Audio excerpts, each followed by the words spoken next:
Hello everyone. If you like what I'm doing here, please consider subscribing, liking, and commenting. It would really help the channel out quite a bit. Thank you very much.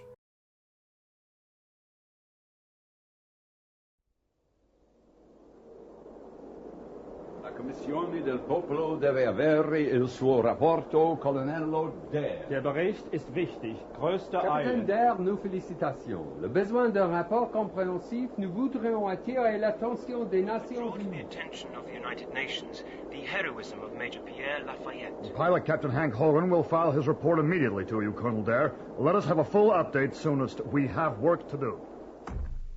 The message is loud and clear, Colonel Dare. A full report. And the PM asked me to tell you, well done. So full SITREP evaluation, everything. Do my best, Sir Hubert.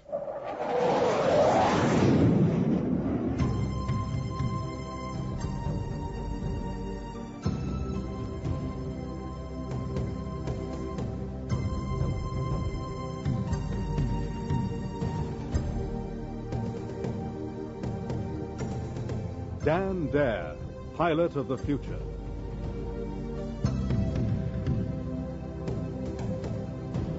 Dramatized for radio in 4 parts by Nick McCarty.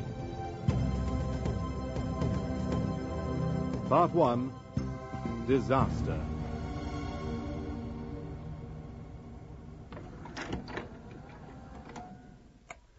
Tape coded AK37RBG1. This is the official log and report of the Ranger mission. All sources will be identified by code and a full list of sources will be attached. Crew will identify themselves. Henry Brennan Hogan, pilot captain, born in Houston, trained photographer, racing driver, and navigator, USAF, seconded to the mission out of a secret base somewhere in the British Isles. Pilot Major Pierre Auguste Lafayette, analytical mathematician, three-dimensional physics, French Space Service. Spaceman, Class 1, Albert Dig... Oh, do I have to use my full name, sir? Sorry. Albert Fitzwilliam Digby, born Wigan, married, volunteered Ranger mission. I hate these gadgets, sir. Dare, Daniel, Colonel, British European Space Service, leader. Professor Peabody did not submit an ident tape at this time. We will insert it when it arrives. The report will contain all relevant material. I will interrupt the flow for matters of clarification. It began in the early spring. Here at the space launch site, tension rises. The hopes of the Kingfisher crew and of their families and comrades, indeed of the whole world, depend on success. Earlier today, I managed to snatch an interview with Colonel Dare, who's overseeing launch preparations. We all know that the hopes of the world ride on the Kingfisher. Success means that the world will be able to feed its teeming millions. Next background tape logged at A47BK1. The agronomists, economists, and the other experts are predicting worldwide famine if no new cultivable areas are found out in deep space. Failure will mean disaster. The countdown continues. Kingfisher, do you hear us? Over. Loud and clear, Control. We're ready to go. Checks completed. We are ready and counting. All systems green. Ready to go, Sir Hubert. Wish her luck. This is it. Goodbye, Kingfisher. Best of luck. Thank you. We have liftoff, gentlemen. You wanted to go down. Promise me one thing, Sir Hubert. If they fail, for whatever the reason, promise me I go on the next probe. It must not fail. We can't afford another failure.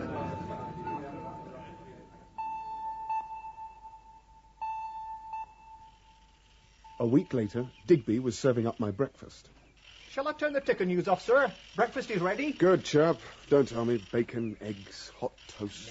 No, but them vitamin blocks again. Queer doing it, sir. Vitamin blocks. I tell you, my Auntie Anastasia has had 40 fits. She'll be having them too, Digby. Nay, sir, not up in Lancashire. Still a few pigs hidden in the back, no doubt, and a few hens left a-laying. Hey, I could ask her to send a dozen. No, thank you, Digby. I'd rather not know about your formidable aunt's black market activities. Just thought happening to cheer you up, sir. You've had a face like Fulton since Kingfisher left. No one's been to Venus before, have they, sir? Digby! Colonel Dare's residence. Colonel Dare to report to headquarters immediately. My cap, Digby! Hurry, man, get the jeep jet! I don't know what the hurry is, I'm sure. At any moment, Kingfisher will be arriving at the point where the other ships disappear, Digby. So step on it.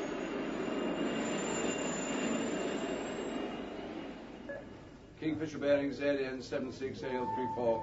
Cross-bearing from Moonfix XC51. We had our first view of the Kingfisher from the external orbiting cameras. She looked in good shape.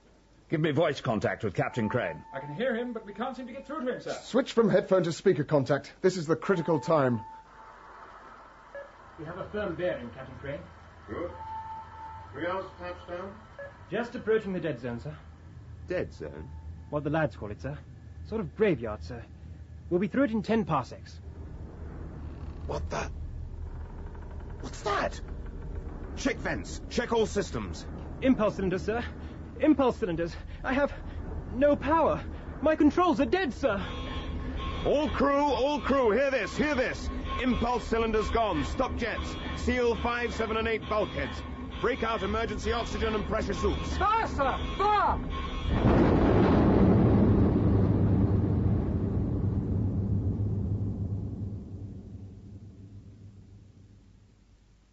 Kingfisher's mission ended there, in the graveyard 3 hours from Venus. The usual emergency meetings happened, of course. I was piloting the jeep jet to the first of them when the beginnings of an idea struck me. Ironical, it seems to me, sir. Ready, Digby? Step on it, Dan. Sir. I am hastily kept waiting. A world government ends wars, doctors get all the diseases taped, poverty's more or less gone, everything in the garden's lovely, except there's nought to eat in it. Well, it's bound to happen. Population doubles and redoubles, takes up farming land. What's left has been exhausted by bad farming, can't grow enough food, and so chaos. That's why Venus was so important. Possible farming land. I think I know what happened to Kingfisher, sir. Huh?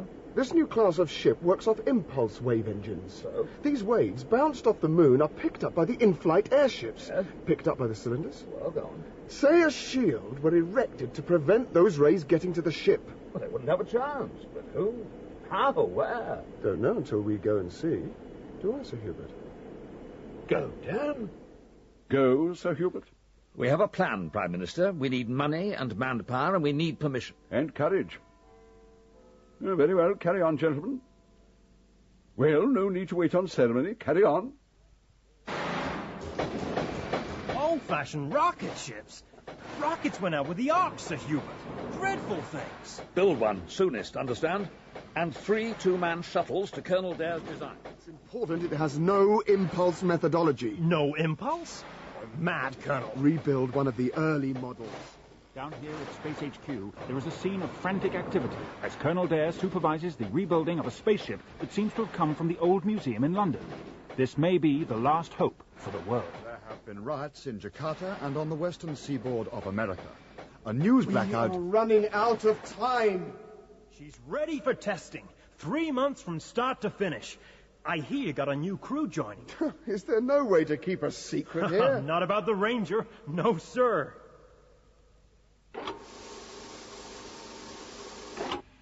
She is a beauty, Sir Hubert. I trained on one of these shuttles, way back. You want to give the personal rocket vehicle a trial run? I cleared it with control. Ignition. Adjust the throttle. And away we go. Tally-ho!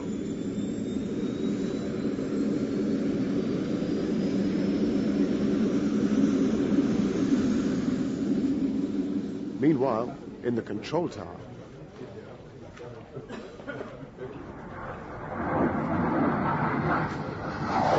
Well, I'll be gall darned if I ever saw anything like that outside of Houston Museum. Man, amazing. I've never in my life. To think men risk their lives in such bone shakers. You two for Colonel Dare? That's right. He around? He must be laughing fit to bust, seeing that old crate doing a fly past. Happen he might. He'll see you on the landing area.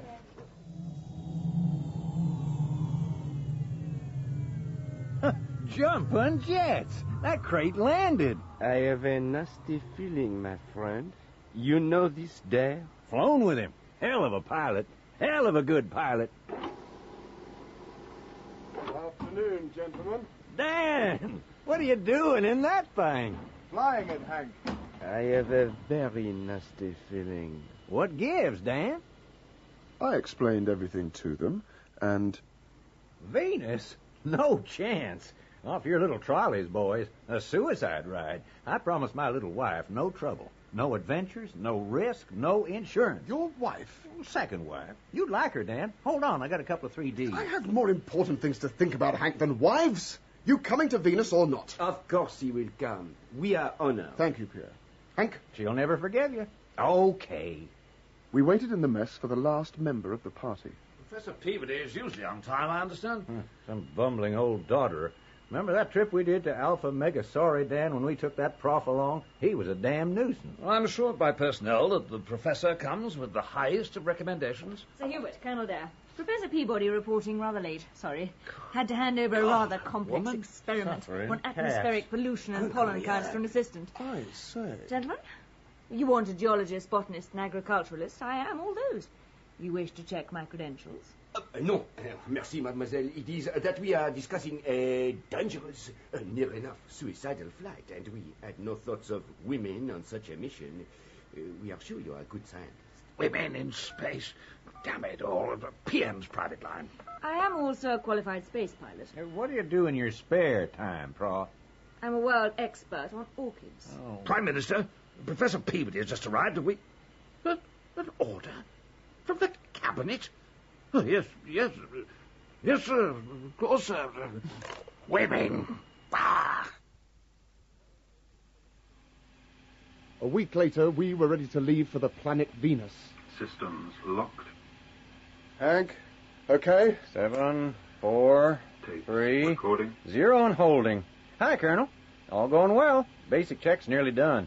Pierre? All doors and hatches sealed, absorbers regraded, takeoff procedures counting down. Run on, chaps. Where's the professor?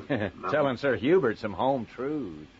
I flatly refuse. Oh, I'm younger, I am fitter, and I have been flying more recently, Sir Hubert. Your flying log is, if you want the truth, out of date. It can't be. I checked your accreditation. You know the rules, sir. I fly the shuttle when the time comes. Places for takeoff. Places for takeoff. Places for takeoff. Check all systems. All off hold. All systems go. Retroactors in place. 7, 4, activated. Good luck.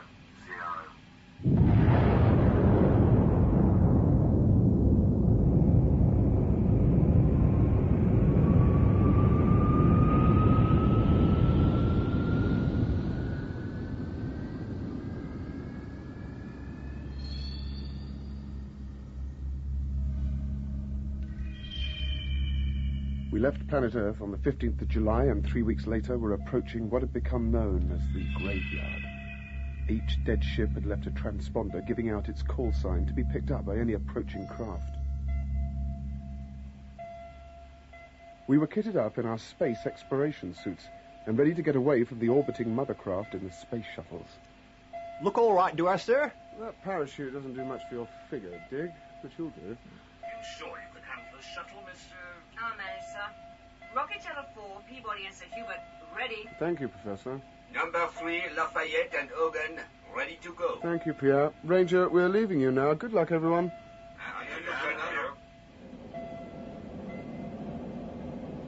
We approached what was left of Kingfisher. It lay about 50 parsecs to 15 degrees of our course, a mass of twisted tubes, buckled metal plates, lying like a great whale in the huge wheel of space. The plan was simple, direct, and required only cold nerve, courage, and heroism.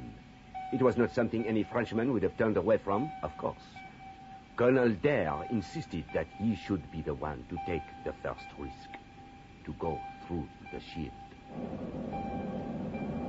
It was a bit warm in the shuttle as the Colonel put his foot down.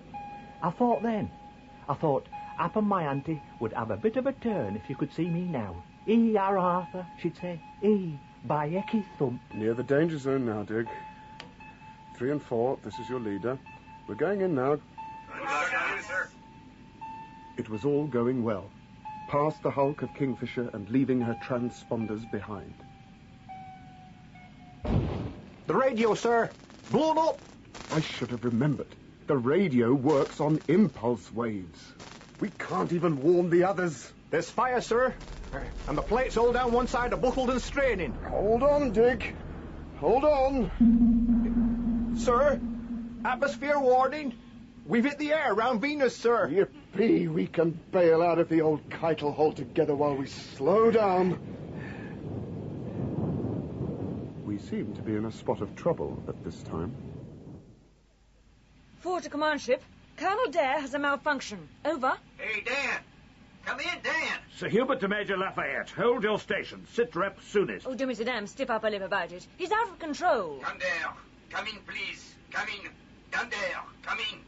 Tell that old stuffed shirt we're going in after. That old stuffed shirt will tell you when and if you do anything. Repeat, hold your station. Seem to be on fire again, sir. Happen we're in a spot of bother. You're a tonic, Digby. Anyone tell you? My auntie once said... Later. If that fire reaches us, we're dead anyway. Fasten helmets. You ready to abandon ship? Right, sir. Got your PG pistol, sir. No time to pack anything else, sir. Here goes. Jump, Digby!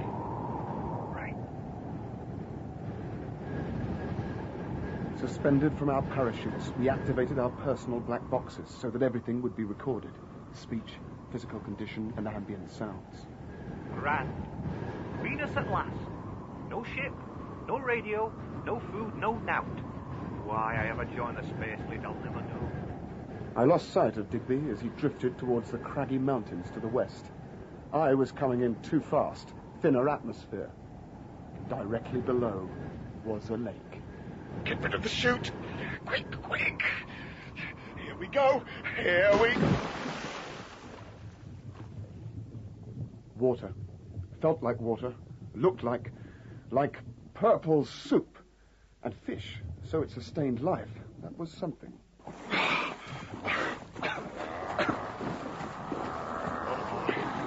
Oh, will you look at trouble?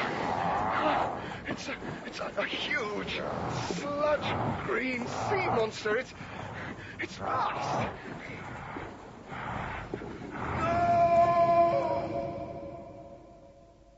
Meanwhile... Pierre, this is very dangerous. We knew the danger when we volunteered, Sir Hubert. There has been no contact. We must go into the zone. He's not going to let us. The old... 10 minutes, Pierre. You have 10 minutes, and then we will follow. Keep radio channels open at all times. Attaboy! Here comes the cavalry. Rockets on maximum check. En avant!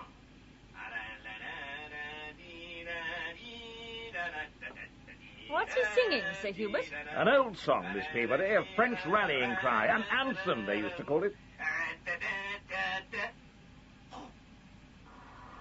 What? Pierre! Come in, Pierre! I'd stopped just before entering the zone. I knew suddenly what the problem was. The radio, Hank! What? Help me! What the hell are you doing? We need the radio, for heaven's sake, man. It will kill us. It works off impulse rays, just like the new ships. We have to jettison it. Good man. Oh, you're an old rattler, you are. A real genius. You better warn Sir Hubert. Where are you? Ship 3 to Le Control, over. Where the blue blazes? The radio, sir. The radio works off impulse rays. We have to remove it before we go through the barrier. Over.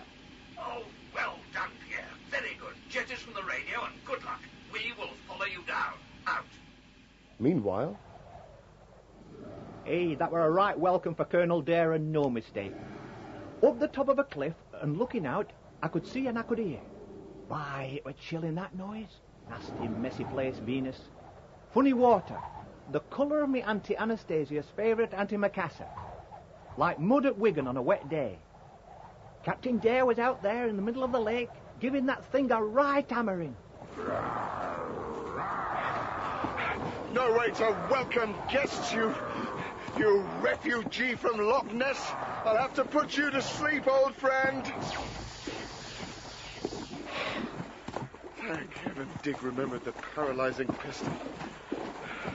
Now, get ashore and sort out the mess.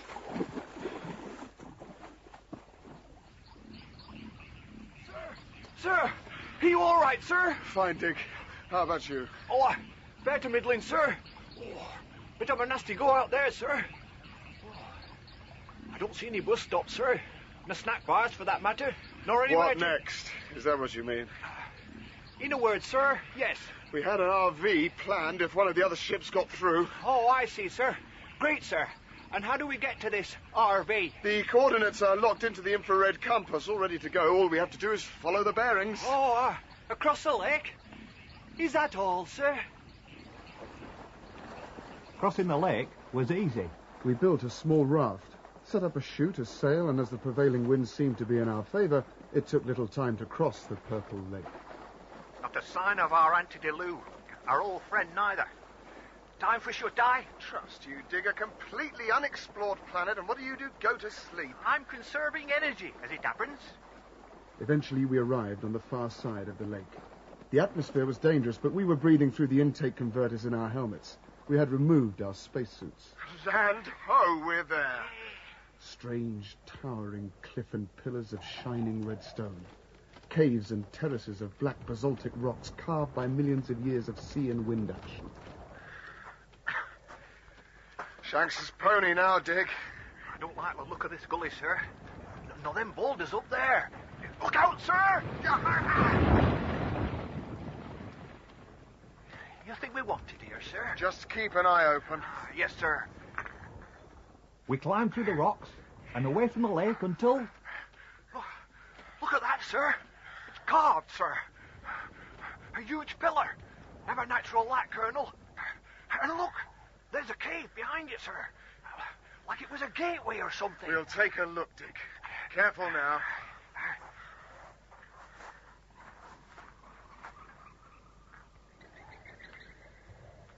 You ever get the feeling that you're being watched? Like eyes all over the... Shush, Dick. Look at these. Shine the torch here. You see? Marks. Paintings, Dick. The work of intelligent beings. You see this one here? Looks very like a man, and this very much like ancient Egyptian art, Dick. Dick? Digby! Don't look now, sir. But I think we've been followed by what looked like a bunch of overgrown blue bottles. There were maybe 20 of them. Tall, humanoid, blue-skinned. They wore helmets over bulging foreheads, long yellow skirts and breastplates that looked like silver and gold. For a moment, nothing moved. They were crouched behind their gun shields. I'll take him out, sir. Don't shoot, Dick. I'll talk to them. Don't be daft, sir. Talk to a bunch of heathens. It'll be famous last words, sir. They won't even appreciate Stop nattering. Keep me covered. Nathan!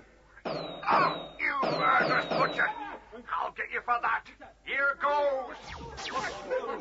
That showed him.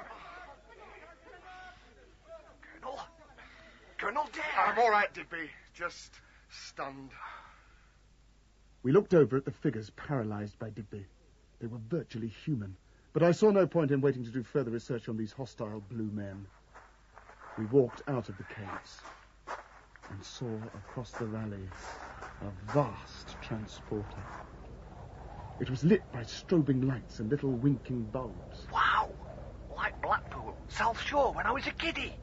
And we walked right into the trap. Look out, Digby, behind you on the ledge! Oh, hey! Get off, you great blue horror! Get off, sir! Give up, Dick! Don't fight it outnumbered! We were marched across the valley to the flashing transporter. They stuck us on top. It climbed to a great cliff and then turned on full power and headed straight for the purple lake. What happens if the brakes fail, sir? Hang on.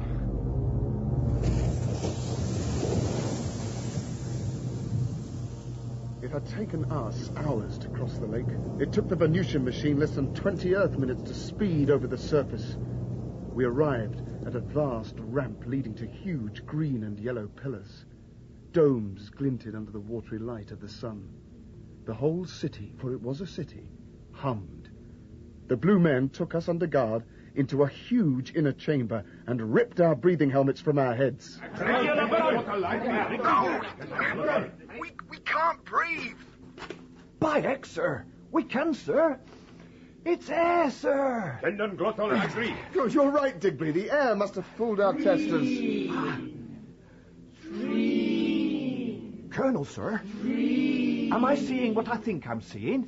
He saw a tall figure that at first looked not unlike a man, but the face was that of a reptile, green, the eyes cold as ice, black as a shark's and with as little feeling in them, the mouth tight, thin, cruel. Wonder if he knows Morse. I never took Venusian at school. Colonel Dare. Spaceman Digby, I presume. How on earth do you speak English? We have studied the Earth for 26,000 years. Every Treen child knows all its languages. We have humans to check with. The Blue Men came from Earth thousands of years ago. An experiment. Now, turn round. We have something to show you.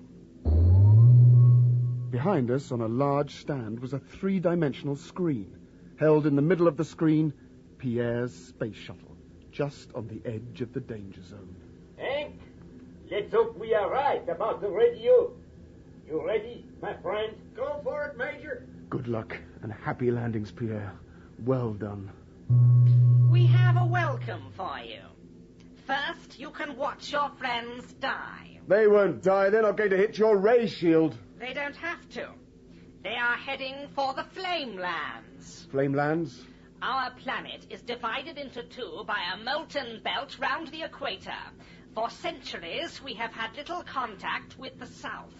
Your friends are heading for the molten belt. I'm sorry. My fault, old friends. Interesting. No fear. Yet you have not yet conquered pity. We waste time. You will be sent by electrosender to Mekonta, our capital city, for your special welcome.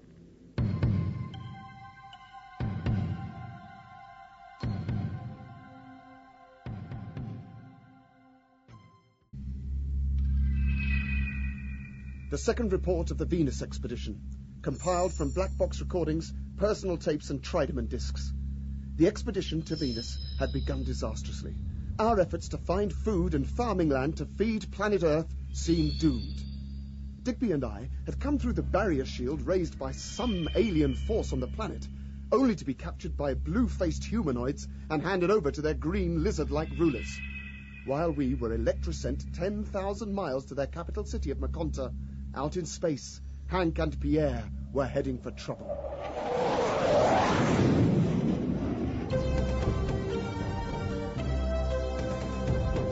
Dan Dare, Pilot of the Future. Dramatized for radio in 4 parts by Nick McCarty. Part 2, Divided We Fall.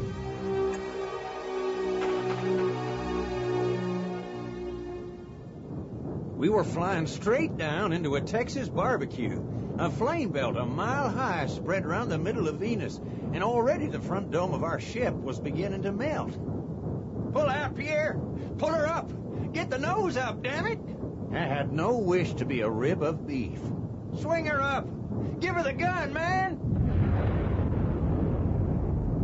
Wow! That was a narrow shave, friend. Meanwhile, on Sir Hubert's shuttle... Hand me the helm. I'm in command here, Miss Peabody. Switch the gyro stabilizer. Start the reactor jets. You'll answer for this later, Miss Peabody.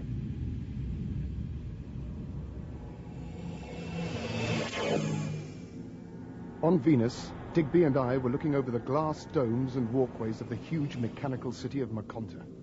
Buzzing sky scooters, roadways and electrosender tubes crisscrossed the city. My orders are to take you to the director of the Earth Research Center. Orders? Whose orders? You will go by flying chairs. The city's internal transport. How can we? Daft, I call it. Daft. Daft. When? Now. These flying chairs are controlled by thought impulses. Hardly suitable for such puny brains as yours. I will direct all 3. You will get on. Why, Colonel, I never thought I'd see the day. Ooh, whoops. Hey, look at this, sir. No hands, eh?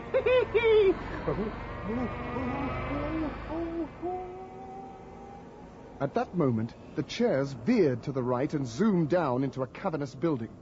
We were marched along a corridor, and... The Earthmen, oh Director. Good. Spectroanalysis first. The experiments are ready. Green horrors. Just string them along. See if we can make a peaceful arrangement to send food to Earth. We are official envoys. I demand to be taken to your chief officer, your president or prime minister. You mean the supreme scientist, the illustrious first one of Venus, the Mecon of Meconta. Right, the gaffer. You insects.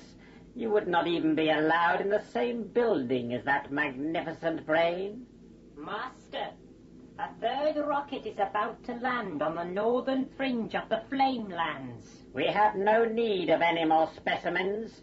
Fasten them to the slide and give the first injection. One is a woman, oh Master. A woman? That will be interesting. We will watch them as they crash. Monitor the sound waves and the brain pattern from our specimens. Patch it through. Hurry. We can't pull out. I can't pull her out, Sir Hubert. I can't control. I'm sorry I said some harsh things, Miss Peabody. You're a damn brave woman. Maybe we'll come through, and if we don't, we gave it our best shot. Hold tight!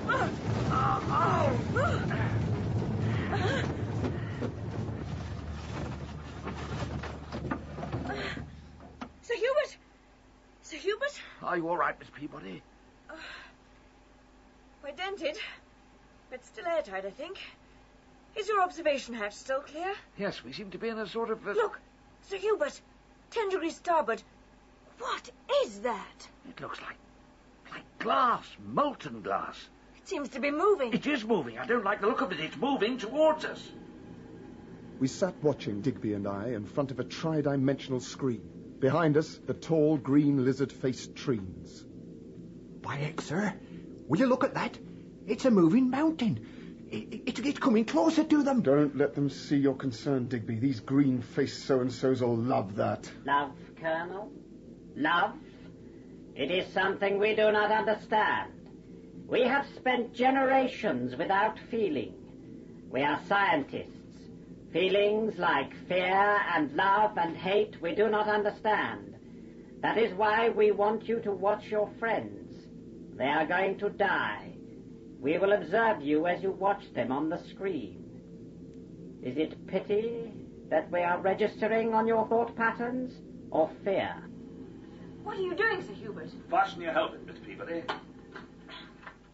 I'm going out to recce. Wait here for me. I'm coming with you. You will not leave the ship. That's an order, Miss Peabody. Good luck, sir. Chin up, eh? That's it. Now then, I'll check the outer structure. Fins retracted and undamaged. Shield shows signs of overheat on entry. Check the jets, Sir Hubert. I have emergency state on each of my control panels. It's damned hot out here. Right, jets. Both clogged. It's as if they've been sealed. It's a sort of hardened plastic, almost glass. Could we use the jets to get clear? Miss Peabody, if we used the jets, the whole ship would explode. Hold on. Oh, my God! Oh no! No! Anger. You could stop this. You could help them. Save them. Why?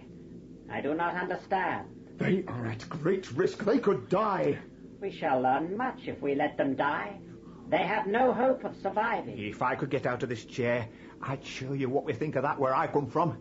There's a lady there in danger. I'm sinking, Miss Peabody. I'm sinking into it. Miss Peabody, help me! Help me! Hold on, sir! Catch this rope!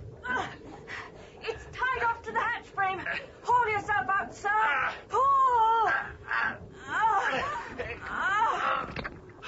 Thank you, Miss Peabody. Well done. Now we have little choice. If we try to lift off, we will blow ourselves to bits. If we stay, we will either suffocate as we sink or roast from the heat. Oh, don't look now, sir, but that glass mountain is moving towards us. What? Meanwhile, I had to find a way to persuade the experimenter to let us rescue them. You're supposed to have the good ideas, sir. How can I? They have no understanding of pity. To them, it's just another experiment. How right you are, Colonel. We could use 2 for dissection if we had them all. Dissection? Very well. Colonel, you are anxious to rescue them. Do it, and we will be able to advance our knowledge even more. Come along, Colonel. You have little time. We can't do it, sir. If we rescue the Prof and Sir Hubert, we take them out of the frying pan into the fire, so to speak. We can't let them fry, Digby. You will go by telesender, Colonel. Happen it was us that was in the fire now. There were several long tubes against one wall, and they were sort of pulsing with light.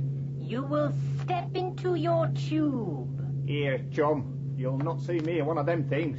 There is no need to tremble, spaceman. Who said that about trembling? I just like my feet on terra firma. Digby, get in your tube. You will simply be disintegrated in the tube. I don't think I will. Transmitted by radio and reassembled in a similar tube at your destination. It's all very well for you, son. Happen I'm not built for radio waves and transmitting and such. Digby, remember, they are sinking into that boiling glass mountain. Aye, and I'm about to too. Here, don't shove me, you great twit.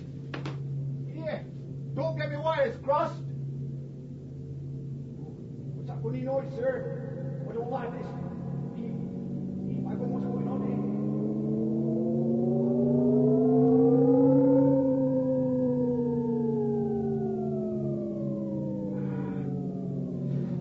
We have arrived, Colonel. Digby! Why are you standing on your head? Come out of there and sort yourself out, man. Technical hitches do occur from time to time. But why is it always to me? We were taken to a gallery of space vehicles and land transporters. The Flight Museum, Colonel. Are they all in flying condition? Intergalactic flying machines are kept in new condition by the airlock. Hey, up, sir. How about that? It's a beauty. A helicopter, sir. Perfect. It might do the trick, Dig. Jet-propelled copter, obsolete for 1,000 years. We took it. They fitted fluorine sprays to neutralize the silicon mountain. Digby clambered aboard first, and we had our next surprise. Who the old lad are you when you're at home? I am Sunda, your pilot. Try no silly tricks. We are ready to go. Stand by. We headed due south out of the huge hangar, up out of a volcanic crater and fast towards the Flamelands. A race against time. Meanwhile... Professor, have you ever seen anything, heard of anything like this glass mountain? Never, Sir Hubert. Anything in its way just gets sucked under. Still, while there's life, there's hope. You're a very brave woman. Sir Hubert. Never had much experience of females, tell the truth. Damn good show, if you see what I mean. Damn good show. Meanwhile, as we headed due south with Sondar at the controls, Digby had a thought. Sir, him being about 10% taller than us, with the gravity differential, it should make us about the same percent stronger. Know what I mean, sir? Shush, Dick. Hold your horses. We have to get the others out of trouble first. Just watch how he handles the ship. I'll try and make friends. Fat chance, sir. My Auntie Anastasia would have had a word for him, sir. Uppity, sir. Uppity. I can try. We haven't been properly introduced yet. I know who you are, Colonel. I told you my name is Sonda, and you will obey my orders. I see you are extending your hand to me. We have always thought shaking hands illogical. An old custom, a friendly gesture. Usually employed by businessmen and politicians when they are about to cheat one another. Sit down, Colonel Dare. Any luck, sir? He's about as friendly as a frisky stoat. We are approaching the silicon mass now. Sir, look, sir. Where that outsized mint humbug's leaking over the sand, sir. Poking out, sir. It's the ship. The silicon will cover them in the next few minutes. You have little time to get them. You seem concerned all of a sudden. Our experimenter wants to use them. My orders are to bring them back. Yours to obey me. We will see what our fluorine spray guns can do. We looped round the edge of the advancing mass, and Sondar hit the firing button. The fluorine seemed to fill the charged atmosphere below with a fine mist and released the death grip of the silicon mass. Below us, waving up from the rocket, were... It's them! They're alive! We have done it, Digby! Damn good show! I happen it is. Just one thing, Colonel Dare, sir. They're on a sinking rocket surrounded by some hot liquid stuff, and we're up here. Rope ladder. Part of the kit. I checked before we left. All we have to do is to pay it out to them. We winched down the ladder, and Sonder held the copter steady as a rock as the Professor and Sir Hubert clambered on board. Oh, Dan, my all, that's wonderful. Where the dickens? You can open your helmets. Everything's laid on, including air. Welcome aboard. Thank you, Colonel. Just in time. Oh, golly, Dig, you've no idea how glad I am to see your happy, smiling face. No, it's not exactly Freedom Hall, as you might say, miss. Oh, why? You might even say you're out of the fire and into the frying pan, in a manner of speaking. What are you talking about? Him, sir, at the controls, and his little friends back home, sir. Call themselves trees. What did you mean about the frying pan? Not the sort of tact, Digby. His friends, sir, boffins, run wild, quite inhuman. They have no emotions at all. Then are we prisoners, sir? Just for the moment. At least the trees think so. So what do we do about it? Now you and Miss Peabody are here as reinforcements. I'm going to take executive action. Do nothing so foolish. Your intentions are quite clear to me. Your thought processes clearly transmitted. You are quite powerless. Quite powerless. I don't think so, chum. I'm sorry about this. Oh, well done, sir. Here, down we go. Ladies undies, kitchenware. Controls, Digby, give Sir Hubert a hand and drag our tree friend out of the way. Right, sir. Very well. Let's get out of here fast. How is he? Coming round, I think. I'd like a crack at him, sir. Sorry, Dick. You take over the controls while I keep an eye on him. Right, sir. And change course, old boy. We're probably flying on an automatic radar beam controlled by the trees in Maconta. Aye, aye, sir.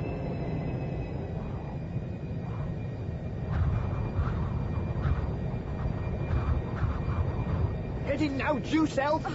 The wind's getting up, sir. Dirty weather. Change bearing, due west. Will do, sir. It's a twister, Dan. A huge tornado force on the starboard bow. Ahead, Dan. Another tornado. It's moving across us. It's heading us off. West, Dick. I can't, sir. There's another twister there. We're being shepherded like sheep. Well, they're all round us. We can't take this old bucket into any of those winds. They're running at hundreds of miles an hour. Clear to the north. Treen handiwork, or I'm a Dutchman. So, we turn north or make a dash for it? Your train friend's awake, Dan. Ask him which we should do. Sondar, can you hear me? Yes, I hear you. You want to know which way to head? Yes. They want us back at headquarters for experiments. Us? You as well? I was afraid when the ship was in danger. I displayed emotion. Unscientific. They will want to trace my fall. We're in the same boat. That does not matter. I will be proud to serve Treen Research. I'll give the research program a miss, I think. Head due south, Dick, into the tornado barrier. Here we go. Professor! We're being sucked in, sir. I can't hold her. I can't. We're going down. I'm gone.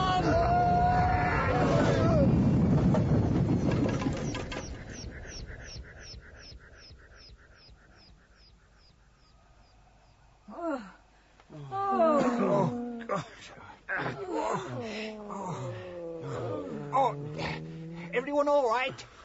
These trees we've landed in. Seem nothing like them, not even in the Congo Delta project. Quite outside my experience. Colonel Dare, I'm going outside. Oh, be careful, Miss Peabody. I'll be fine. Jungles are nothing to worry about.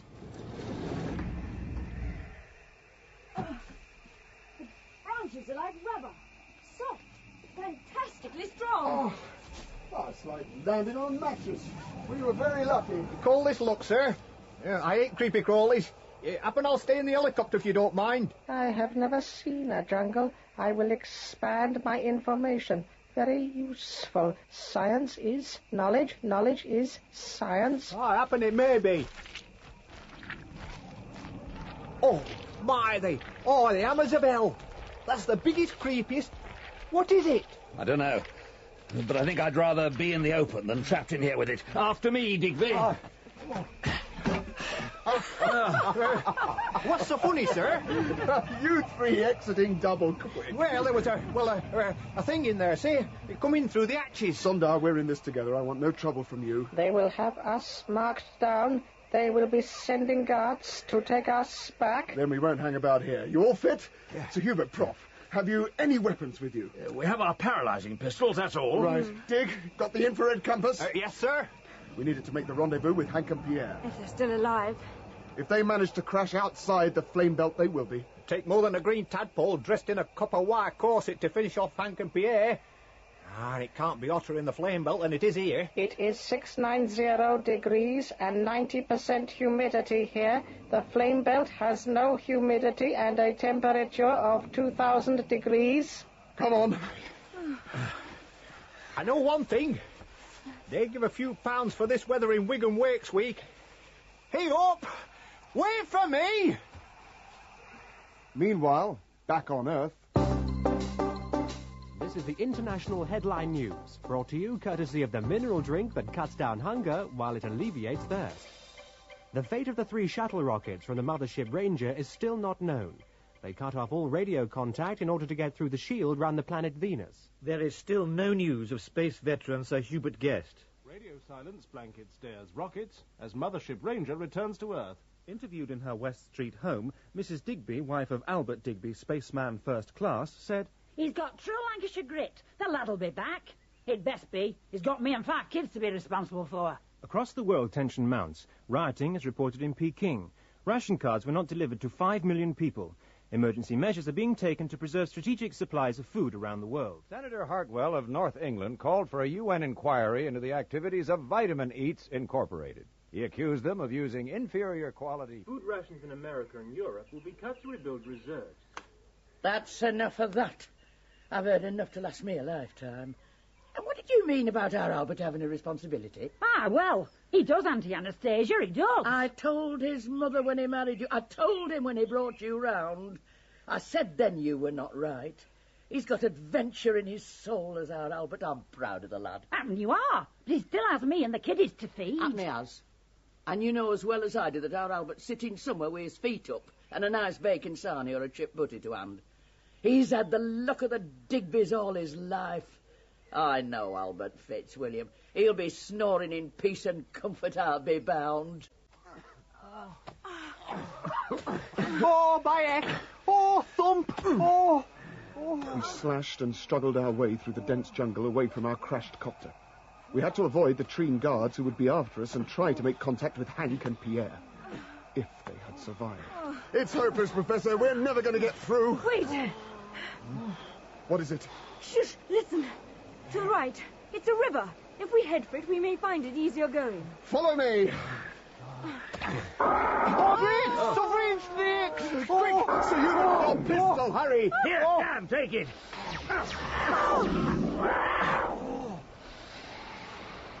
Have you ever seen anything like it? It's the biggest snake. It must be 30 meters long, and that My head. family has this thing about worms. I never went fishing as a kid because of them. And look at that. Oh, I feel a bit woozy. Anyone seen Sondar? Oh, over here, under this fallen tree. You're right, Sondar. You can come out now. It's safe. Oh, frightened again, were you? Bit of a washout for a train, you. But, oops-a-daisy. Oh. I do not understand why you save me. We do not understand unscientific actions. Sondar, you may have forgotten it on Venus, but there are other things in life besides applied science, and we may need your help. We must get to the Professor's River and across it if we can. So, come on, hurry! Sir, look, sir. What the? The Zombs! The what? The gods have brought the Zombs with them. Zombs tear their targets to pieces. They are trained to destroy. Now you can be afraid. Oh, my heck. Then let's hurry!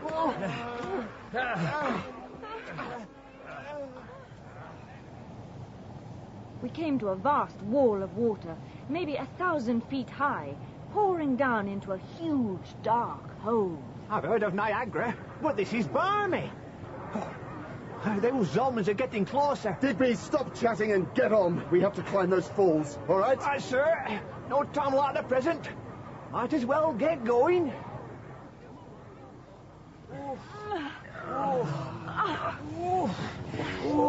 Boilers like, Colonel. I could do a tea break. Come on, Dig. A bit more effort will take us to the top. Are we nearly there, Dan? Near enough. The old boy was feeling his age, and Dig is no greyhound. If only I knew where the trees were. The Zombs are getting closer. Hurry, Dig! Sir Hubert, you all right? Don't worry about me. We reached the top of the falls and had time to see below us a vast open stretch of pale green water, an inland sea, and then... Dan, behind you! Jumping jets! Blimey, dozens of them, green so-and-sos. They were standing looking down at us from the rim of the falls. It is useless to fight. Sundar, you will be most interesting for our scientists. A stream with emotion. Fatal. Straight at him, gang! Come on, the fleet!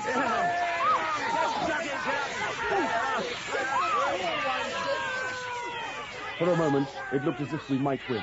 But then Digby got in the way of a gun that sprayed him with a sort of plastic balloon. You all right, Digby? And the trees released a zomb from its leash. I faced the fat fly. 2 serrated tusks on its forehead. It was like a cross between a Rottweiler, an Alsatian, and a dingo. I rolled with the animals. It sprang for my throat and hoofed it over the edge of the falls. Sundar, giving as good as he got, was eventually covered with a plastic balloon.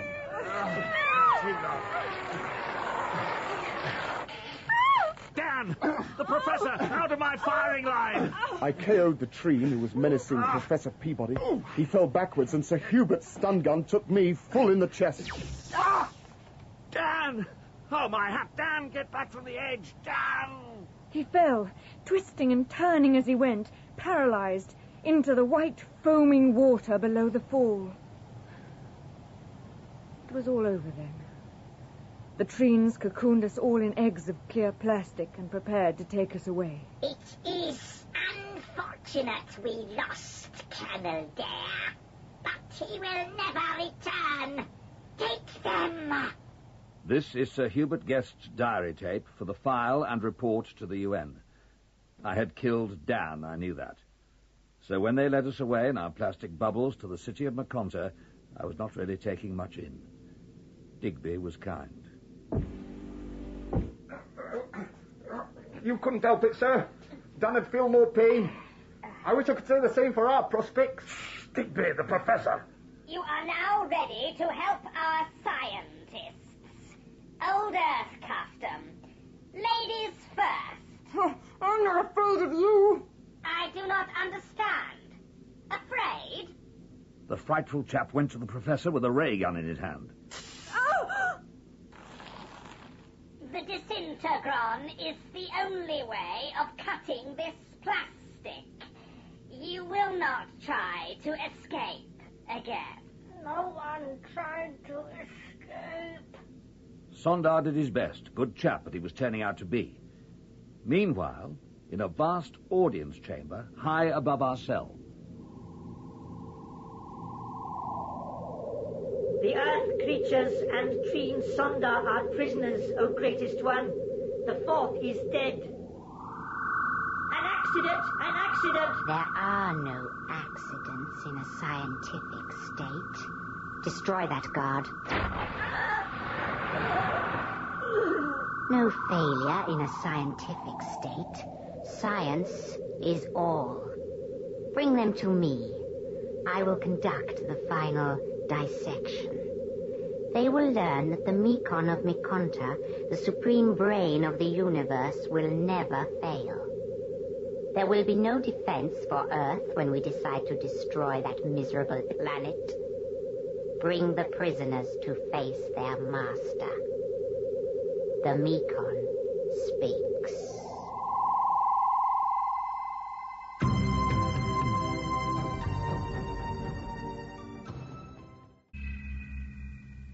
Report 3 of the Ranger Venus mission. The situation was desperate. Earth was starving. Overpopulation, bad farming, greed and pollution had destroyed much of the good farmland. Our mission to Venus, to find new places to grow food, was in a perilous state. The Treens held Professor Peabody, Sir Hubert and Digby. Hank and Pierre were lost in the flame belt that surrounded the middle of the planet. This report has been created by taking voice prints, tridiments, and black box recordings from all who came on the journey to Venus. Sir Hubert Guest's diary continued. I will never forget the scene at the falls. As a Treen moved to attack Miss Peabody, I fired my stun gun, and at that moment Dan stepped into the line of fire. For an instant he tottered on the edge of the falls and then turned and toppled down into the depths, lost. And we were taken by a Treen guard for merciless dissection by the supreme scientist of Mekonta.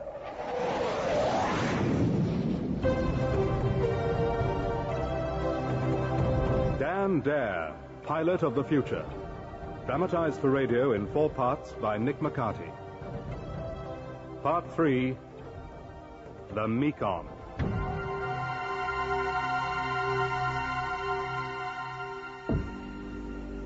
In here. We demand to be treated under the rules of the Geneva Convention. There is no convention here, Sir Hubert. Forget it, Sir Hubert. That was based on care and concern. These Treens neither know nor care. I understand you are trying to insult me. It will not work. You should be honored to be going to the presence of the Mekon himself. Honored? Why?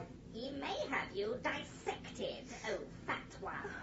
The others will be tested, investigated, maybe laser operated, for the good of science. Dissected? That's what they do to coconuts. No, Dig. Desiccated is coconuts. You will wait here until the Mekon is ready for you. Meanwhile, under the swirling waters of the falls, I was still able to think, but not able to move my body. The waters churned and whirled and finally threw me into a long tunnel. I had to break surface or I would drown. Thank heavens I can move again. The paralysis is wearing. I must stay on the surface. Oh, it's so dark in this tunnel. So dark and cold. I must have passed out. The next thing I knew, I was being gently washed against a rock ledge, and ahead of me there was light, the end of the tunnel. I crawled onto the ledge away from the frightful dark water and towards the light. I checked my compass and knew that without a doubt I had been swept under the flame belt that cuts Venus in half. The Southlands were bathed in glorious sunlight. Huge red and gold flowers, outcrops of purple grass, lay over the rich dark earth. I drank from a clear water stream, washed, and set off across the wide open countryside, praying the natives were friendly. Meanwhile, my poor friends were facing the all-powerful scientist, the Mekon of Mekonta. I have been studying the situation. Your foolish colleague, Colonel Dare, is now dead. You have no leader. You are entirely in my power. His head was huge, the carapace containing his brain 3 times the size of a human's. His eyes cruel, cold, black as night and unblinking. He sat on a small flying platform from which came a throbbing noise. His body was stunted and his legs too thin to support his huge skull. Cute he looked on his flying trolley. As jolly as a stork with a rabbit. Come over here, what is the word? Friends. Zero beam transmitter, at present focused on a full-sized replica of an Earth city. It has been built on Venus for testing purposes. Watch that screen and see the fate of your miserable planet and its pathetic peoples. Watch.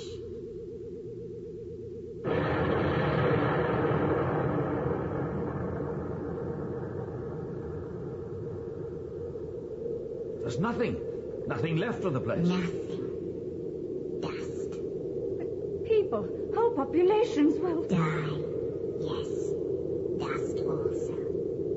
You can devastate the world too, of course, with your puny little bombs. This, our supreme weapon, can destroy the world or a single house from space stations a million miles from any of your weapons. Every part of the Earth is defenseless. At my mercy. But what's the use? No train can go there after such a... Show them.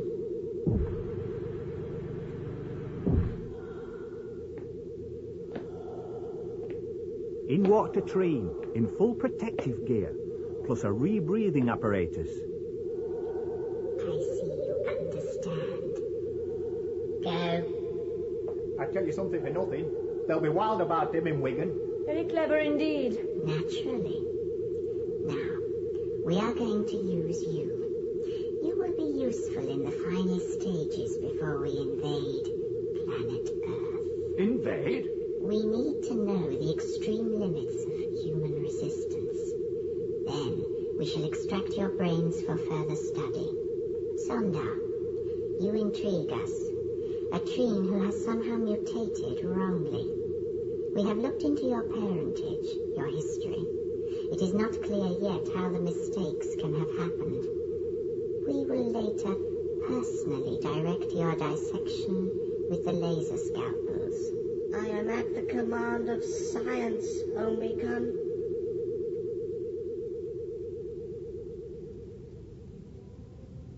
Meanwhile, far to the south, I found myself in the main square of a vast city, a humming, vibrating city, without a single person to be seen. I climbed to the top of a tall stone building. Looking out, I could see far away what looked like irrigation ditches and fields. There had to be people, inhabitants somewhere, or why bother to irrigate fields and grow crops? I headed for the open country. A harvester baled the crop automatically and tipped it onto a series of automated moving platforms which headed away into the distance. Nothing to lose. Go for a hayride, Dan Da. 2 hay bales, and that's as good as any bed.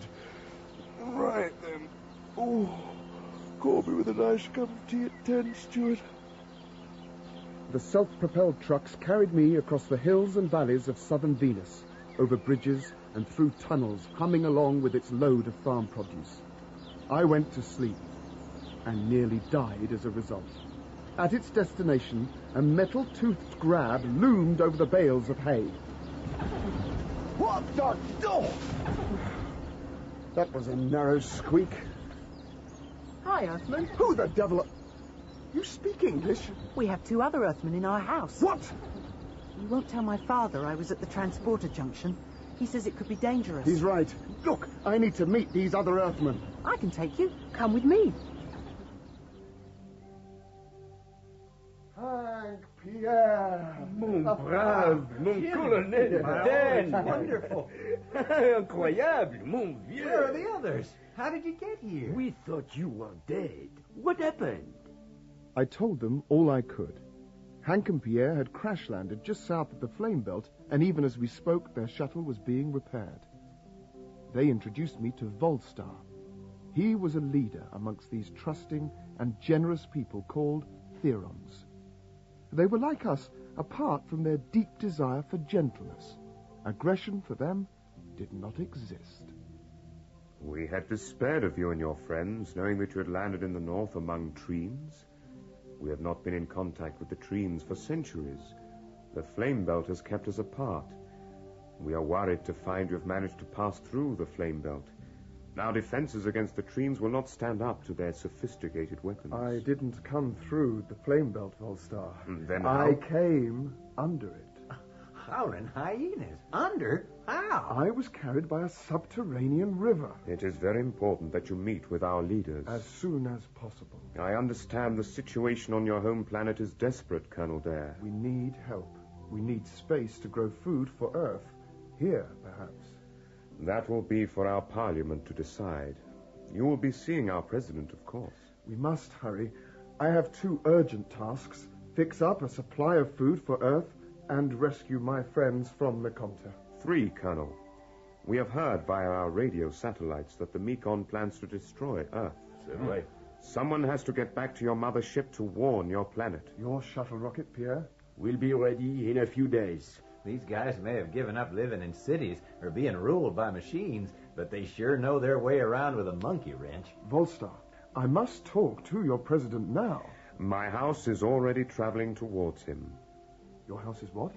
Since we gave up cities as unsuitable for man to live in, we have houses that will move where we want them to. It's more convenient. At the moment, we are traveling at around 800 of your Earth miles an hour. The air bubble that surrounds us ensures no discomfort. And while we traveled, Volstar told me something of the tragedy of Venus, of Earth, and of Atlantis. He told of the Theron attempts to pacify the Treen reptiles beyond the flame belt. When the gentle Therons realized that all the Treens cared for was power and science, they left them to their fate. The Therons explored space, found planet Earth, and discovered a landlocked valley, the center of Earth's civilization, Atlantis. Tragically, the Treens followed them and systematically transshipped the Atlanteans back to Venus, where their descendants have been slaves ever since. The remaining Atlanteans, blaming the Therons, sabotaged their remaining spaceships. They smashed the housing over the atomic reactor engines. The result was catastrophe. The end wall of the valley collapsed as the Atlantic Ocean engulfed Atlantis, destroyed a civilization, and created the Mediterranean. A people destroyed, save for the sad prisoners of the Treens whose descendants are the blue slaves of Mekonta. Meanwhile, in space... This is Mothership Ranger calling Earth. Come in, Earth. Over. Will it take long, Sparks? No, sir. I put it on boost. Do you think we might get back by Christmas, sir? I had sort of promised my kids a trip. If they say stay, we stay, Sparks. Just think about the Colonel and the rest down there on Venus. You think they're still alive, sir? This is Earth. Do you read, Ranger? Over. We read and have message. Stand by to receive. Go ahead, sir. This is Captain Hunter. There is no sign nor sound from the Dare expedition. Rations aboard are low. Can only remain in orbit 1 more Earth month. Orders, please. Over. What about the others, sir? You know the score, Sparks. No place to spend Christmas Eve, is it? 150 million miles from home. This is Space Control. Abandon waiting orbit. Return to Earth. Repeat. Ranger Mothership to return to Earth.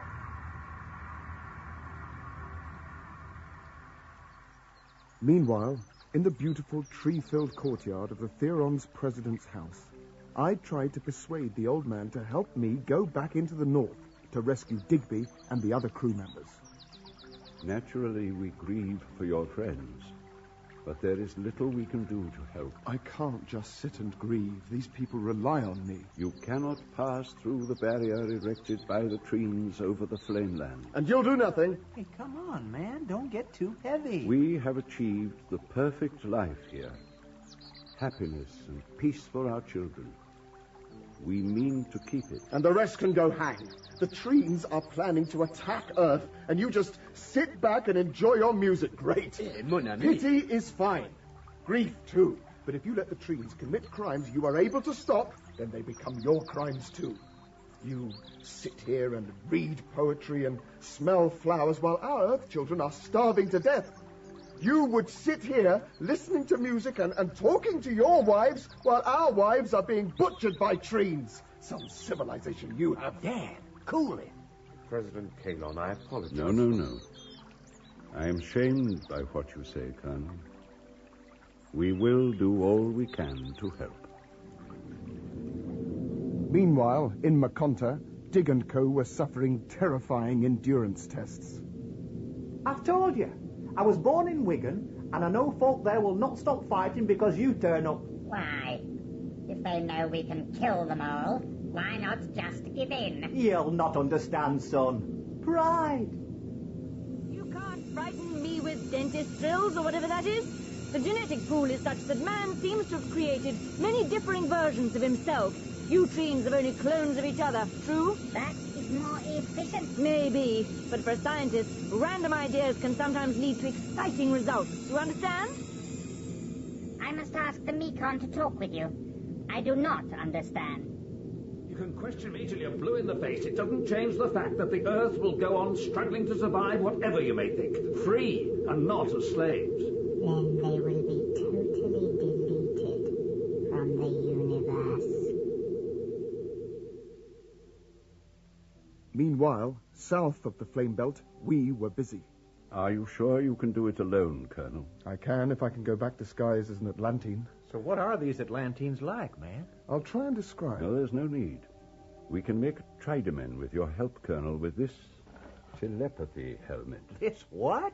If you will put this helmet on, Colonel Dare, and bring into your mind your memory of one Atlantine... Fine. Go ahead. No, you go ahead. Just concentrate and remember. Look, in the corner. Look at that. A blue man with a... He's got a gun. It's all right, Hank. It's just a part of the Colonel's imagination. An Atlantine soldier. Thank you, Colonel Dare. Zut alors. It has just melted away. Formidable. Then are you all right? Fine. That blue skin. Mighty pretty, Dan. And the bulge on the forehead. We can use that bulge to solve a problem. We have a scientist standing by to make necessary changes. If you have the courage, Colonel Dare. Try me. Lie down, please. Under the lamps, Colonel. It is here we will make the cosmetic changes.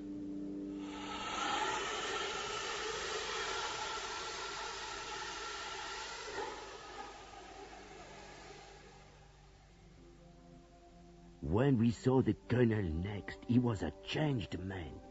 Different clothes, different skin, blue as sky. Then they turned up with a pièce de résistance. This wig has a large bulge at the front that enables you to speak and understand the Atlantine language. The headphones, receiver, and unscrambler are built into the bulge along the hairline. Try it on. Oh, very well. This is great. Yes, I think this wig is probably terrible and tricky juggling, Claude. Fantastic! Affreux, mes braves! He is a blue man. He speaks their language and he looks formidable. Eh? Now what? The search party has found the entrance to the underground stream. They are already widening it to get a team through. Oh, Langlock, there is no time. I have to get through now. We know that, Colonel. We have taken from our stores an underwater craft perfectly designed for your needs. Electronic navigator, radar net for cavern navigation, rebreathing gear, autopilot. Queries? How long can it stay under? 10 Earth hours. Its range will take you well clear of the flame belt. All checks are now completed. Good. Is the slipway clear? All clear and ready to go, Colonel Dare. You have your personal breathing apparatus on board. Right. Before you go, Colonel, we have this weapon to offer you. Treen technology depends on magnetism. This is a demagnetizing gun. It has not been tried on trees, but we felt it might work.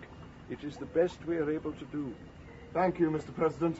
Au revoir, mon brave. See you all in Piccadilly.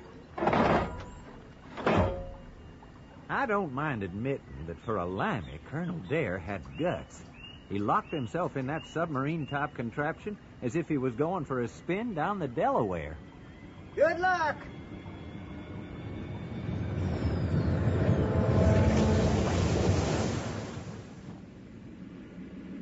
Once down the ramp and into the street, I turned on the autopilot. Right then, George. I hope you've got your master's ticket. We're on our own. Ready. What? Ready. Oh, right. Now, find the forward scope, check out the channels, and then talk course changes into the auto. George, you still there? I'm a bit confused. Yes. Well, channels and course already sorted. Radar operative. Auto changes locked. Fine. Level off in center of stream and go due north against the current. Full speed ahead.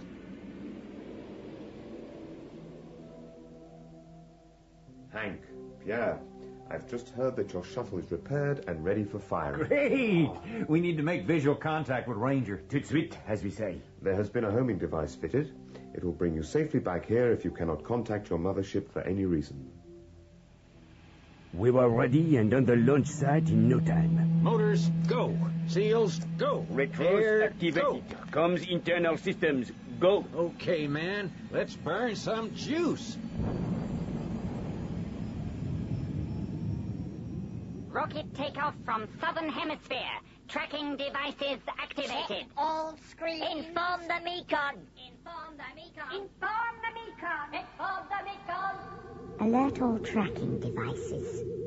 Check contents of rocket. Check trajectory. If necessary, destroy it. Now under flame belt. 200 miles from estimated discharge point. Thanks, George. Check the forward screen. A huge shoal of fish, the 8 to 10 pounders. They'd feed a few thousand back on Earth. Approaching a mass. Living. Across whole channel. Orders, please. George, Orders, please. Mass appears to be animal of some sort. Orders, please. Orders, It's please. a huge squid! Orders, please. We're heading straight for it! Orders, please. Increase speed! Agreed. We have armaments. To your left, red button. Press now for auto-guided aqua rocket. Red? Now. Fire now. Fire now. Fire now. Rocket away.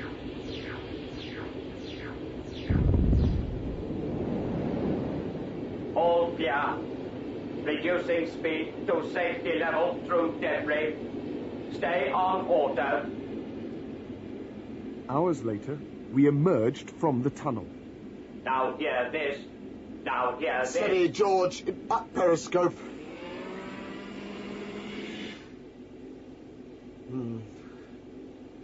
Nightfall, as per schedule. Of course. We have a problem. George! Waterfall dead ahead! All right. Don't panic. No problem. Fasten safety harness. Activate all green modules. Huh? What on earth? Joystick now activated. Press flight button on top center to avoid foul. Button pressed! Oh, wow! You chaps think of everything! We flew out of the water and climbed to the top of the falls. As we appeared over the rim... Searchlights! Crash dive, George! George, dive! Dive! Dive! Continue tracking the rocket. Course takes it over flame belt and on a northern orbit. Dispatch space interceptors. It's an Earth craft. Destroy it. It must never reach Earth. Destroy it. Ranger, this is Shuttle 3 calling. Come in, please. Ranger, this is Shuttle 3. Do you hear us? Over. Howlin' Harry, where the blue blazes did that come from? Oh, 3 of them, Pierre. All around us. We have no chance. Climb, Pierre, climb. That one's got us lined up. Hey, we are gone, my friend. I can't avoid. I am jammed. Controls are jammed. He was on top of us. What'd that bend? The Therians have put a shield around us. Must have. Zap the homing switch, Pierre, and let's get out of here. It's not fair. They just crash into our shield and boom! The last one's heading for home. When that ship returns, execute the pilot. I said no Earth rocket was to escape. This is aggression. There is no truce with the Therons. We are at war. Meanwhile, under the water, I left the craft on the floor of the lake and, using my personal rebreather, made my way to the surface.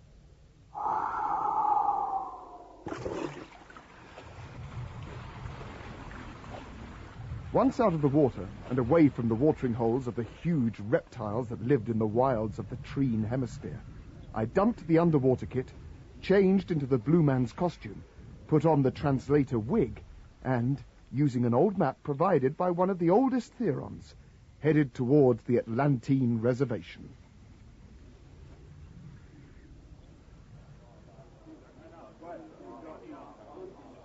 Down below me in the dark night lay the sparkling lights of a small Atlantine village. Here we go. I'll switch on the translator and see if I can get by as an Atlantine serf. I crept closer to the center of the village. An angry meeting was going on. Amazingly, I could understand everything the Blue Atlantines were saying. The younger men were facing what was clearly the village council. One of the young men was speaking, angrily. We know Urtag, our headman, is wise and careful, but the time has come when wisdom's not enough. He grows old and his blood grows thin. This is the time for action. They're taking all our young men for the army, and we know who'll be the first to die. Nice now, men, die for Treen. We have no quarrel with the men beyond the Flameland. If we must die, let it be as free men, not as slaves for Treen. Our faces be ground into the dust. An old man stepped forward. Don't listen to him. I beg you. 3 times our fathers have revolted, and 3 times we have been defeated and punished. We can hold on to our dreams of freedom, but we must have patience. We have no weapons, no machines. We'll take them. Wait, my children, wait. Who's there? Come out. Spies! I see a straight. Who's there? Get the brand from the fire. Come here, spy. Hold him. It's a spy. Spy! I'm no spy. Why did you not blow the horn by the Sun God's gate to announce your arrival? I'm sorry. I am a hunter from the other side. Never. He's a Treen spy. Wait, children, wait. If he tells the Treens about this meeting, we're done for. On the execution tree. No one is lynching me. Take that. Come on, man. I don't want to fight you, but... Oh, no, you don't. I lost my translator wig in the struggle. Suddenly I could understand nothing. Then they stood back from me, raised their arms, and began to cry out.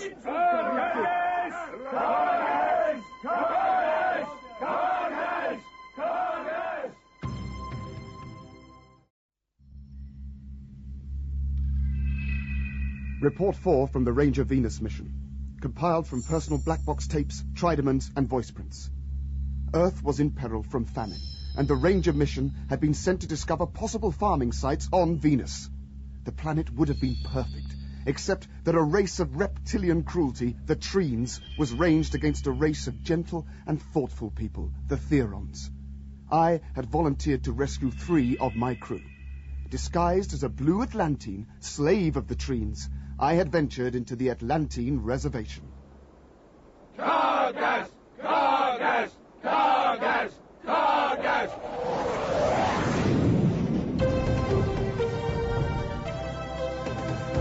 Dan Dare, pilot of the future. Dramatized for radio in 4 parts by Nick McCarty. Part 4, Battle Stations.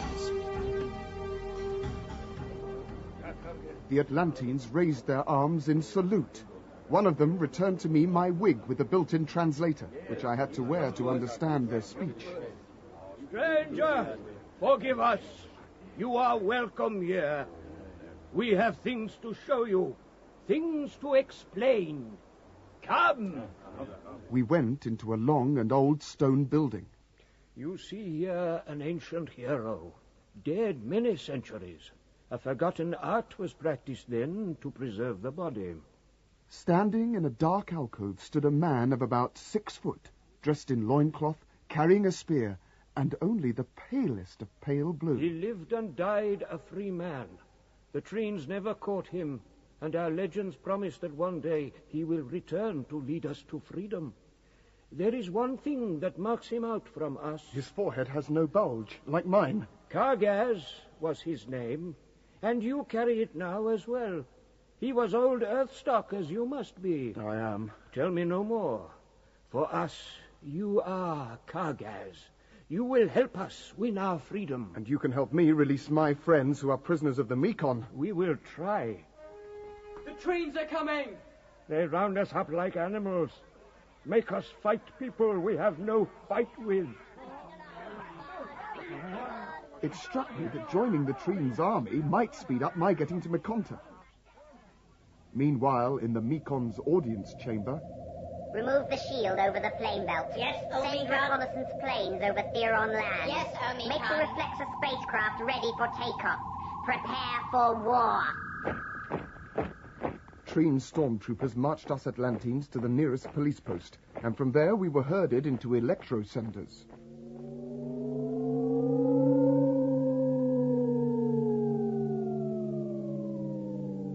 They transported us to Mekonta. We were taken to the barracks to be kitted out. An old sergeant major spotted me when I was first ready and waiting. Hello? Who's this then? You there! Stand up when I talk to you, you horrible little man! You know who I am. I am the cohort Dapon-in-Chief, and you horrible little... I know a reservation lad when I see one, and you are not one of them. Who are you? I had no option. I briefly lifted the front of my helmet. What? Well, Kargaz. Will you help me? To the last drop of my blood.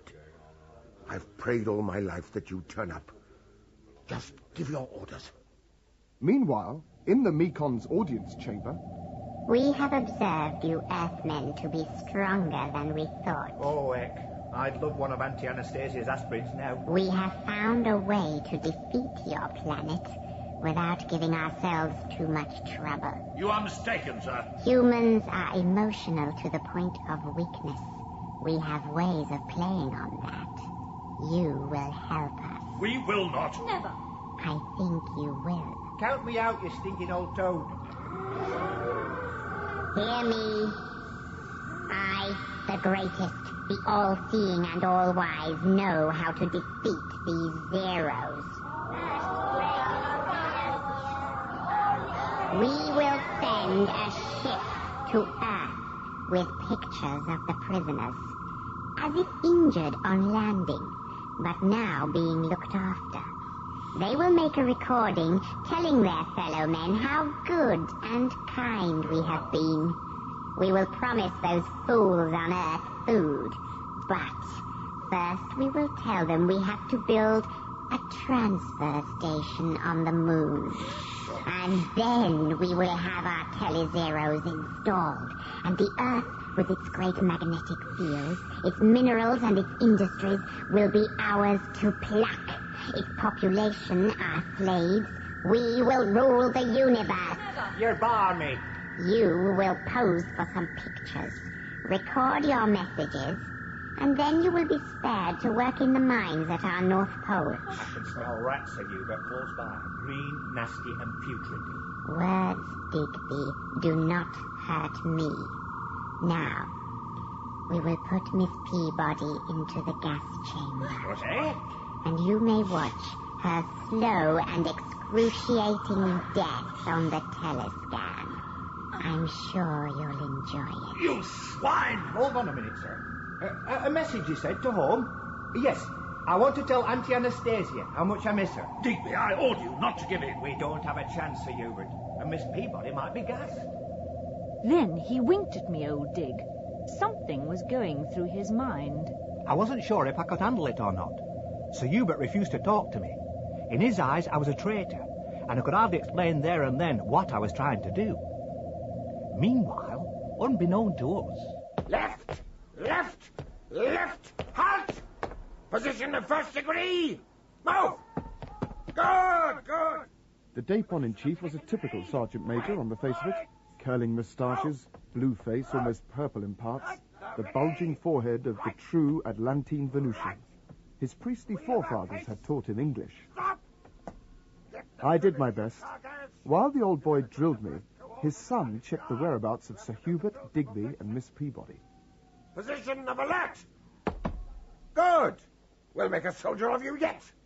Father, I've found the Earth prisoners. They're done for, I'm afraid. Having heard what his son had to say, the old boy charged across the parade ground and assembled his men. On the double! I will call you Dan, your Earth name. The Treens will have you locked up double quick if they hear the name Gargas. Now, if they take your people to the pole, as my son says they will, they'll never be got out of the mines, never. But the Treens will want an escort for them, eh? Now, fact one. You have recorded the message for your Earth parents? It's not my parents, Meekon. Me auntie. I've got it written down here. Let me see. I've done what I was asked. I've told them that the others were not yet well enough to send a message, but they were being well cared for. I did everything you wanted. Yes, I can see you have. I like the intimate touches. Enjoyed the day out in where? Sunnymouth. Seaside place. Yes. Add his message to the photographs. Yes, Omicron. Commander, First Army, you are ready? Yes, Omicron. As soon as I land on Earth with the messages, I will report back by teleview. Good. Bring in the prisoners and prepare special escort for them. The others came in from their cell. No one spoke to me. It seemed as if they hated me. You have been saved by the actions of your fat friend here. You will not die. Digby, how could you? We have no wish to betray our Earth. You will be sent under guard to the North Polar mines and live a few miserable years there. Never let it be said that the Mekon does not keep his word. Special escort reporting for duty, Omicron. Take these away. Standing right beside me was a tall, blue-faced man I could have sworn I knew. Then he winked at me. Damn! Colonel, sir. Escort, take them. We're not moving. Very well. You have disobeyed the Mekon. That is enough. I'll waste no more time. Kill them! I flicked the safety catch off the weapon I carried. Ready, Bluebirds? Now!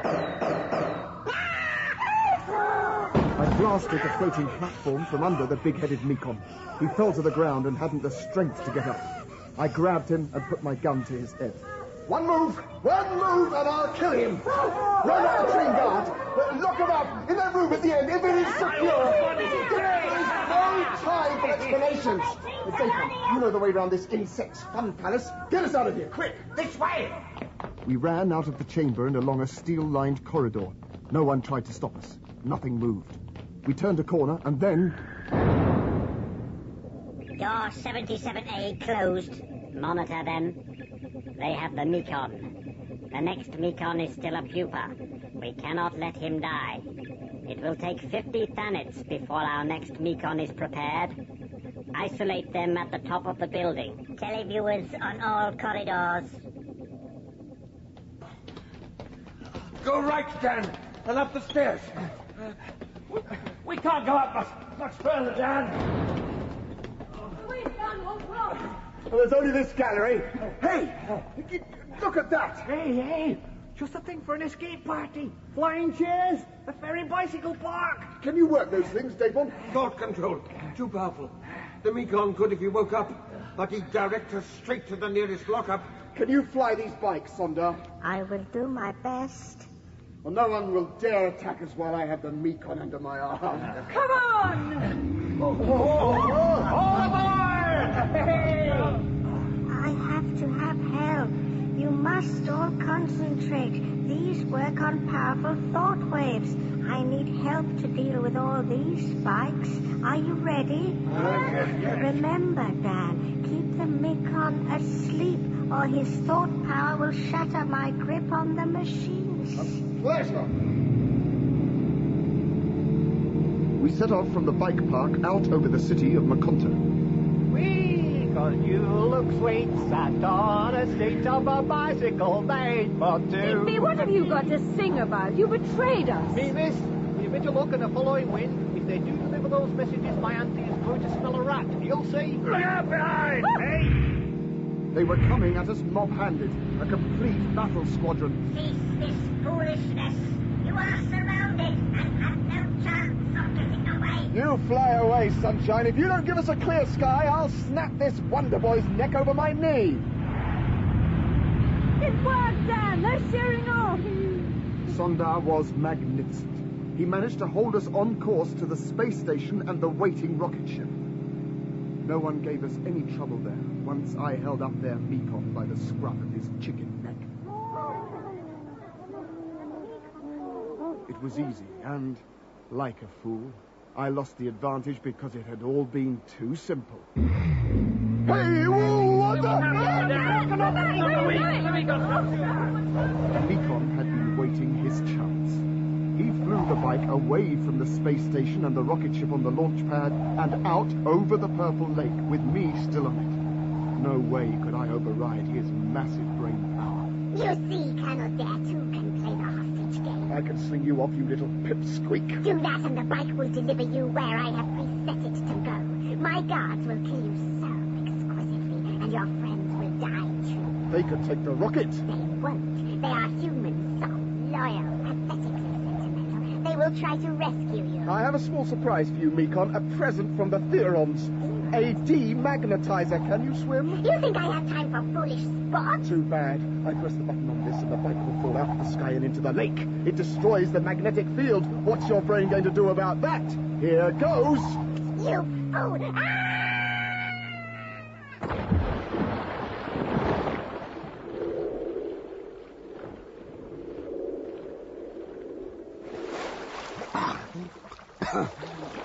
It works! It cut the motors great! The Mekon fast, or you will drown!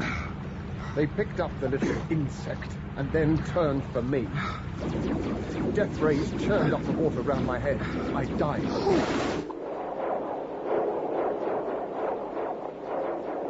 It was time to use the Theron demagnetizer again.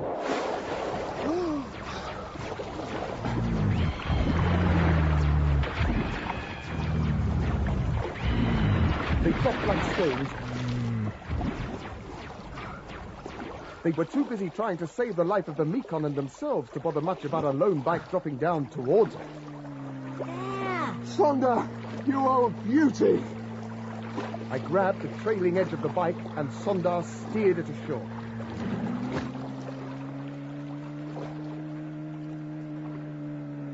Oh, well done, Sondar. Very well done, old chap. Now, come on, my party. They'll be after us double quick, so into the spaceship. Chop, chop. Sondar said he could pilot the Tele-Zero reflector ship. It was the Mekon's secret weapon against the Theorons, and a major coup to capture one. Meanwhile, south of the Flame Belt, Hank and Pierre were itching for action. Mon Dieu! It is time we did something, Hank. We cannot just sit here. President Kalon, any news of Dan? Nothing. His submarine is still on the riverbed sending out transponder signals. No more. You got any spare fighters, Mr. President? I can spare none. None even to escort you all back to Earth. We have to try all our rays on the Treens. They have nothing as protection against them. Mr. President, we have word that there is a Tele-Zero reflector ship in the Treen fleet. It can deflect all our weapons. If they use that against us... Screen 7, sir. Yes? A Tele-Zero reflector ship is preparing to leave Maconta, We sir. have to destroy it at any cost. Meanwhile, we were battened down in the Telezero reflector ship on the launch gantry. The Mekon was throwing everything he could at us. Cable systems in go condition. Thank you, Sondar. Activator circuits. Release pads. All circuits holding. As fast as you can, Sondar. Scientific control is necessary at all times in launch mode. They cannot hurt us through the Telezero screen, Colonel. Absorbers off. Blue code number? 4 red. What? 4 man on the red panel. What on earth? They're attacking the supports. We have no time for checks. Button black code 1 on purple panel. Check. Fired.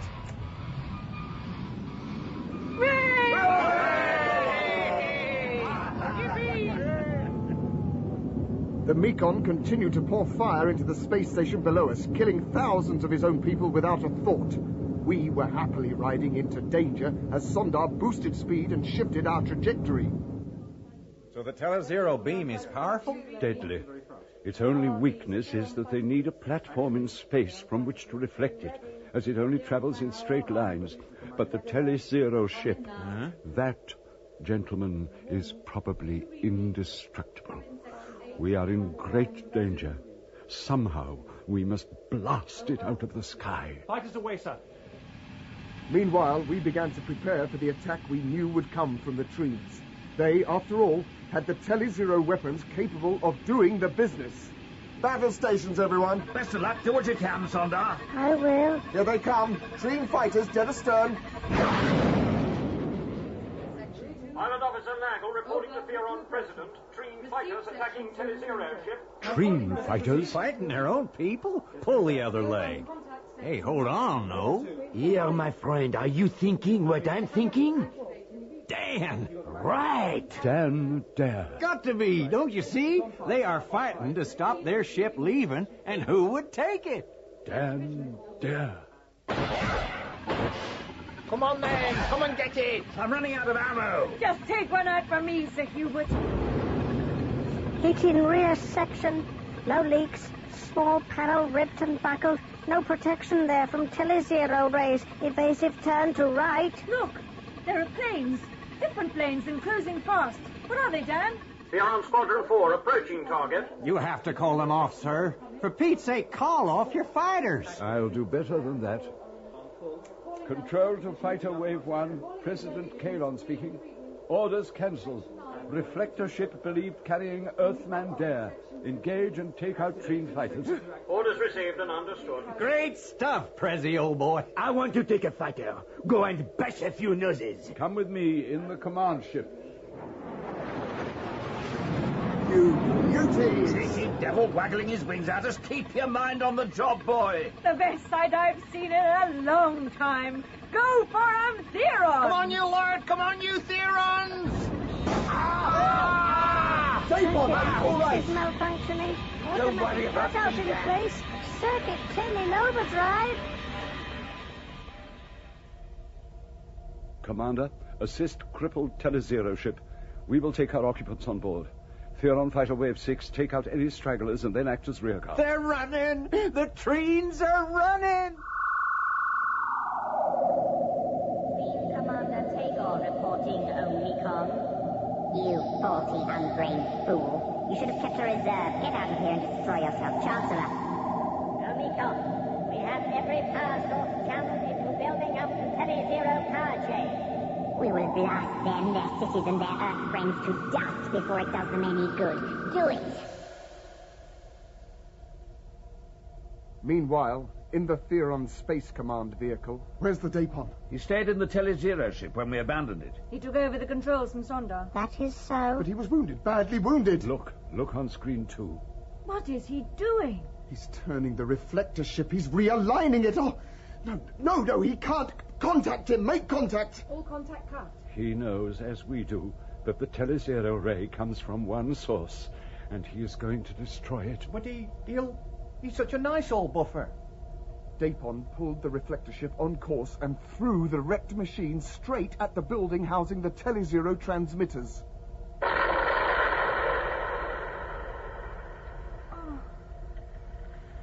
It was Great. Magnifique. I'll go to the foot of The Earth. end of the Telezero for some time.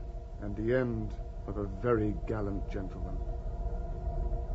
Dapon's brave action meant that the Treens would be no threat for many years to come. We Theorons owe you a deep debt, Colonel Dare. We understand that planet Earth has grave problems. We agree to help feed the people of the Earth. On one condition. You said nothing about conditions before, Mr. President. We will work on transporting food from southern Venus to Earth, providing there is a guarantee from the people of Earth that they will promise to take better care of the resources they have left. Time could run out again if they do not, and even our supplies are finite. We will need that promise. I think, Mr. President, that there will be no problem with that. Then please join in the Theron feast we have prepared for you. No vitamin pills, Digby, I promise you. Bayek, will you look at that spread, eh?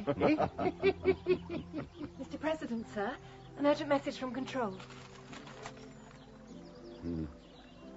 Gentlemen, I am sorry to say there is a problem. The Treens are reported to have sent a battle fleet on a heading 87 degrees by 52. Direction, Earth. The Treens' first warship and reconnaissance flight headed across space for Earth, while Theron experts struggled to get a ship ready to take us home. We were too late.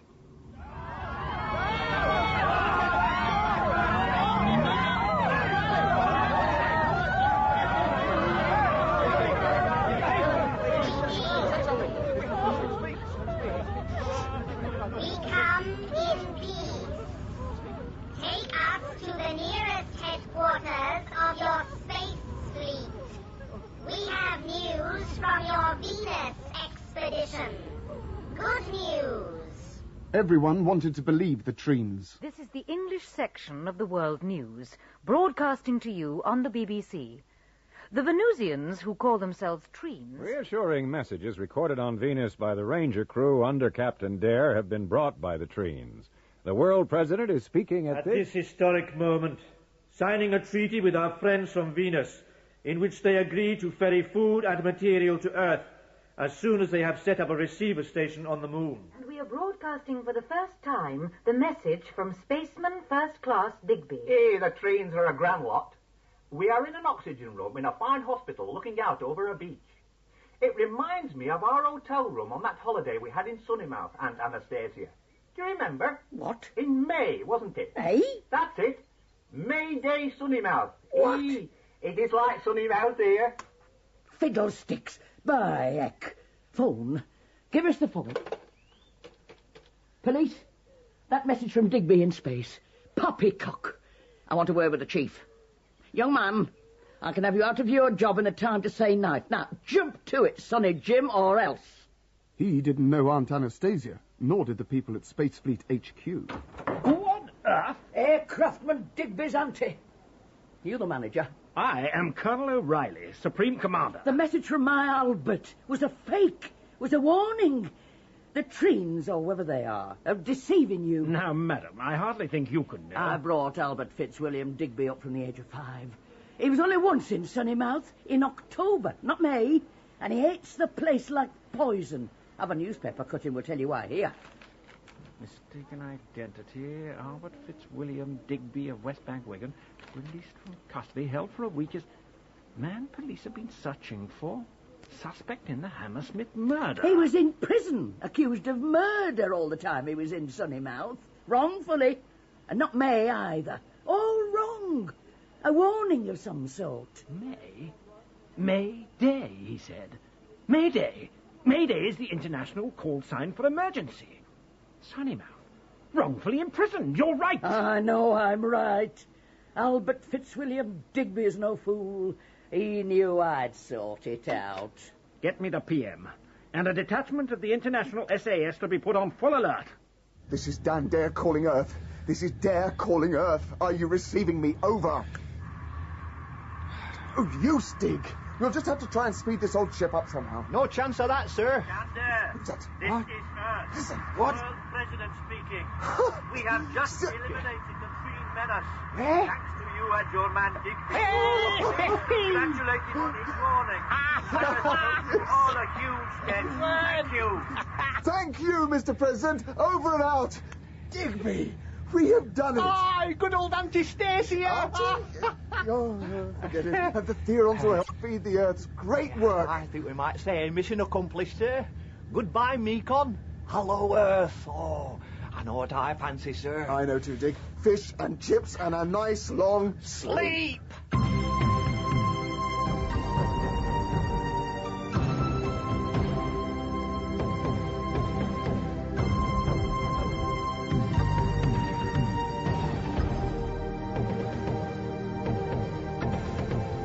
In the final part of Dan Dare, Pilot of the Future, dramatized for radio by Nick McCarty, Mick Ford was Dan Dare, Terence Alexander Sir Hubert, Donald G. Digby, Zela Clark Professor Peabody, William Roberts Hank, Sean Barrett Pierre, and Richard Pierce the Mekong.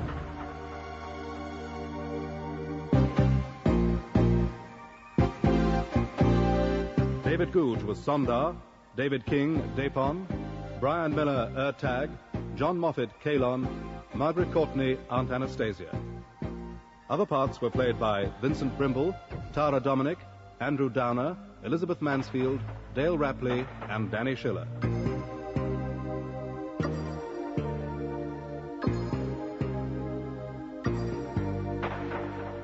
The music was composed and played by Wilfredo Acosta. Technical presentation was by Wilfredo Acosta with Michael Etherden and Colin Guthrie.